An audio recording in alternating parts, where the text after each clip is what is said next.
பாக்குறீங்க? எப்படி வெற்றிகரமா அமைஞ்சிருக்கா? நிச்சயமாக இந்த பேரணி வெற்றிகரமான பேரணியாக இருக்கிறது.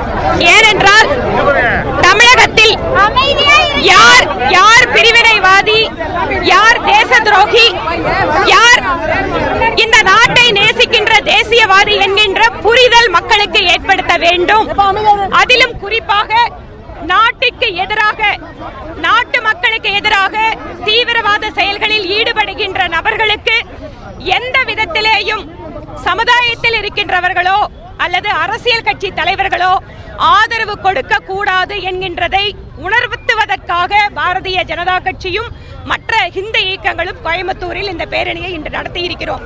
ஏனென்றால் மக்களுக்கு யார் இறந்தாலுமே அவர்கள் போராளிகளாக சித்தரித்தார்கள் என்றால் எத்தனையோ நூற்றுக்கணக்கான மனித உயிர்களை கொன்று குவித்த ஒரு தேச துரோகிக்கு எந்த வித்தியாசமும் இல்லாமல் போய்விடும். உயர்நீதிமன்றத்தாலும் உச்ச நீதிமன்றத்தாலும் தீர்ப்பளிக்கப்பட்ட ஒரு குற்றவாளியை இங்கிருக்கக்கூடிய அரசியல் கட்சி தலைவர்கள் ஒரு மத சிறுபான்மை மக்களுடைய வாக்குகளுக்காக அவர்களை தியாகிகளாக சித்தரிப்பதும், அவர்களுடைய ஊர்வலத்துக்கு அரசாங்கம் பெரிய அளவிலே அனுமதி கொடுப்பதும் மிக தவறான முன்னுதாரணத்தை உருவாக்கிவிடும் என்பதால் அதற்காக இங்கு இந்த பேரணியை இன்று வெற்றிகரமாக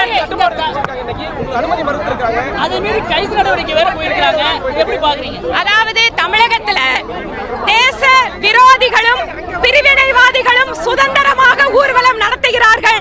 ஆனால் இந்த நாட்டை நேசிக்கின்ற தேசபக்த இயக்கத்தை சார்ந்தவர்களுக்கு அத்தனை தடைகளும் திராவிட முன்னேற்ற கழகத்தின் ஆட்சியில் இங்கு அந்த தடை விதிக்கப்பட்டுக் கொண்டிருக்கிறது.